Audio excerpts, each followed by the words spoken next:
If you thought that all Focus-sized family hatchbacks were much of a muchness, Alfa Romeo's Giulietta is probably going to come as a breath of fresh air.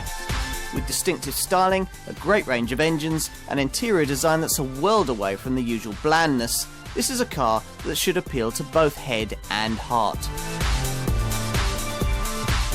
The romance of the Alfa Romeo brand is well documented, but it's a passion that seems to have cooled with global buyers over recent years. The reasons are many.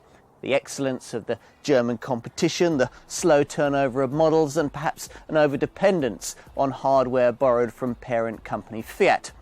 If the Milanese brand is to survive, then these things must change, with more competitive, freshly designed cars and cutting-edge technology, all delivered without losing the spark that makes an Alfa what it is.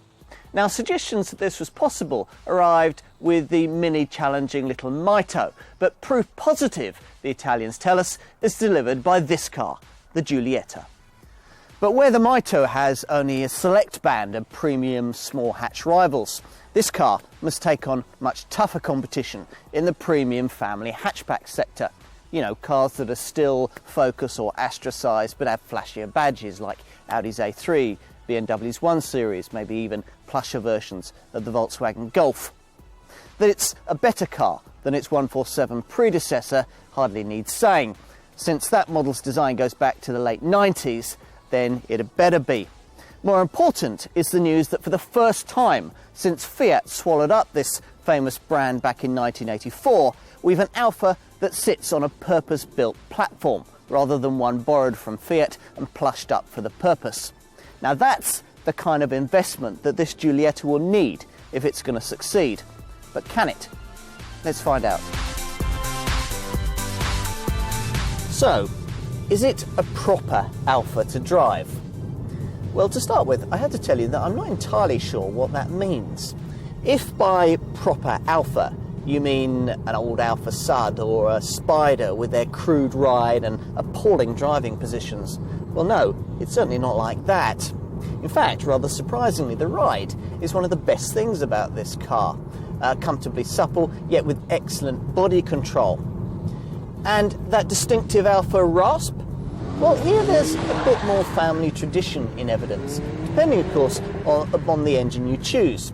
Half the range is, after all, made up of diesels, a 105 brake horsepower 1.6 and a 170 brake horsepower 2-litre unit, and no one ever expected oral excitement from one of those.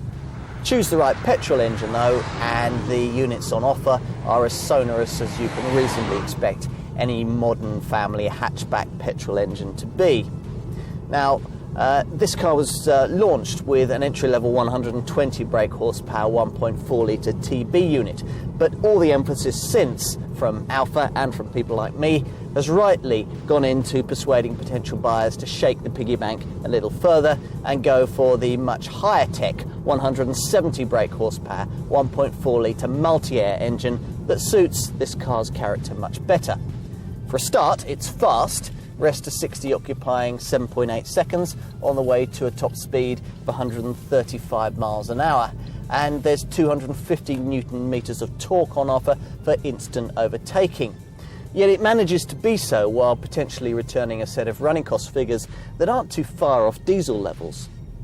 This then is the version of choice, but if it really isn't fast enough for you, then your dealer can also wheel out a 235 brake horsepower 1.8-litre petrol 1750 TBI cloverleaf variant that'll transport you to 60 around a second quicker. As for the diesels, well, they're not quite as agile thanks to the imposition of an extra 30 kilograms of weight just where you don't need it over the front wheels.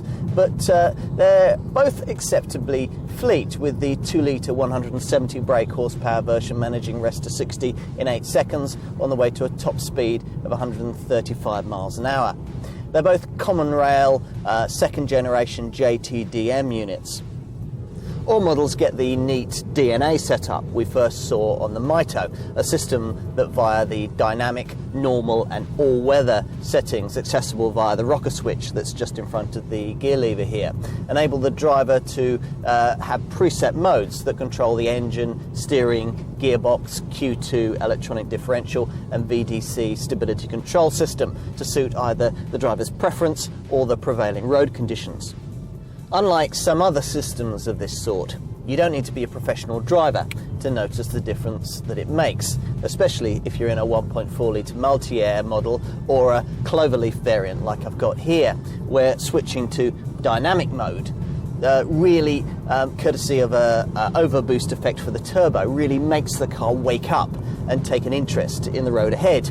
You also get a much more accurate steering feel, which you'd really rather like instead of the Vega steering setup that's available in normal mode. Still, those who don't care about that sort of thing will probably be target market for the dual clutch semi-automatic gearbox option that's available on the 170 brake horsepower variants.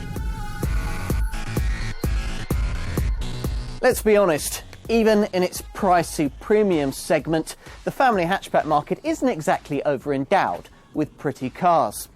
This one's welcome then, taking styling cues from its smaller Mito stablemate and transferring them pretty successfully, it has to be said, to a larger car.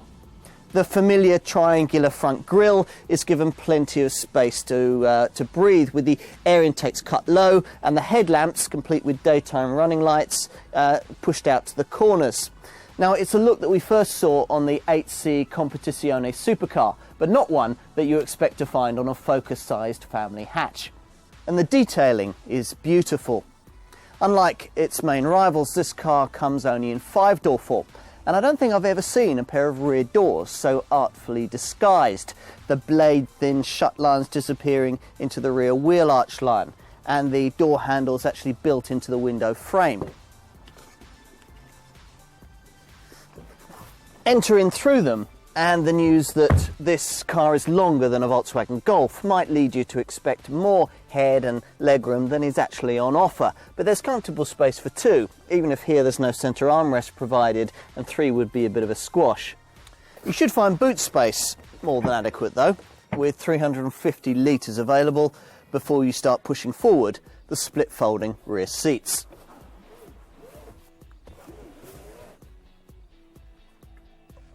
At the wheel, you get a lovely pedal set, a comfortable driving position, and a set of controls that, with the exception of a few fiddly stereo buttons, all fall easily to hand. The sweeping dashboard eases into beautiful classic Alfa cowl dials with chrome effect trim. Now, true, you don't get the hewn from granite feel that perhaps you'd find in a Volkswagen Golf, but most owners will gladly trade that for this car's bolder, more memorable design. Expect to pay somewhere in the £17,000 to £25,000 bracket for your Giulietta. Pricing which pictures it neatly between the commoner garden Ford Focus, Vauxhall Astra family hatchback class and the more premium BMW 1 Series Audi A3 segment. If you're looking at the 1.4 litre multi-air 170 brake horsepower petrol model, you need to budget around the £20,000 mark. If you want to graduate from diesel to petrol at 170 brake horsepower level, you need a premium of around £1,700. So do your sums carefully before opting for the black pump. As for rivals, well, the prices that Alfa has chosen pitch this slightly above equivalent Volkswagen Golf models at the base end. But you're looking at a useful saving of up to £1,500 over rival Audi A3 Sportback or BMW 1 Series 5-door models. Whichever mainstream variant you choose, 1.4 or 1.8 litre petrol, 1.6 or 2 litre diesel, you should find all the main expected equipment items in place. Aside from the very basic models, most variants have things like alloy wheels, Bluetooth compatibility, steering wheel controls for the stereo and cruise control to add to the specification that runs across the range, including air conditioning, electric windows, a hill holder clutch to stop you drifting backwards at junctions, and the stop-start system that's standard across the Giulietta range. Desirable options include a panoramic glass sunroof. Safety-wise, the car scored the almost mandatory 5 stars in the Euro NCAP tests and incidentally achieved a best-in-class 87% total score. You get 6 airbags, VDC stability control, active anti-whiplash front head restraints and all the usual electronic braking and traction aids. Here's another area where Alfa Romeo confounds preconceived ideas. Comparatively small engine capacities and standard stop-start to cut the engine when you're at the lights or in slow traffic both promise impressive fuel and CO2 returns, and sure enough, that's exactly what you get. Both the engines average comfortably over 60 miles to the gallon on the combined cycle, but again, it's the 1.4 litre multi-air petrol unit that's the star turn, returning 48.7 miles to the gallon on the combined cycle, which will give you close to 500 miles from the 60 litre fuel tank. That's more than you'll get from the entry-level petrol version, despite the fact that the multi-air gives you 50 brake horsepower more. Better also than BMW's petrol 120i, an engine often held up as a paragon of efficiency. CO2 returns are impressive too, 114 grams per kilometre for the entry-level diesel, 134 grams per kilometre for the 1.4 litre multi-air, and even this rorty cloverleaf variant manages 177 grams per kilometre. Model for model, the Giulietta's insurance ratings, groups 16 to 28, are often a group or two below mainstream obvious rivals, which nets a useful saving over a typical 3-year ownership period. As for build quality and reliability, well, Alfa seems confident enough to offer well-spaced 18,000 mile service intervals. That's one reason why residual values, though not quite up to German standards, are a useful notch above the mainstream. Alfa Romeo's Giulietta is a car that confounds many expectations. It's mature, well built, cost effective to run and features impeccable safety credentials, all hardly traditional Alfa virtues. But does that mean that the Milanese maker has sold out, joined the mainstream, maybe got a little boring now that it's celebrated its centenary? I think not. Let's look at this logically. Where Alfa used to score was in offering the most exciting cars to drive, to look at and to own. Now, this Giulietta may not have quite the old school sparkle of some of its predecessors, but it's undoubtedly a desirable thing, smart to behold and matching premium rivals in all the practical areas that matter. When all's said and done, these are the things that make this Italian contender much more a car you would actually buy, rather than one you'd simply add to a future wish list. And for Alfa Romeo, that can only be a very good thing.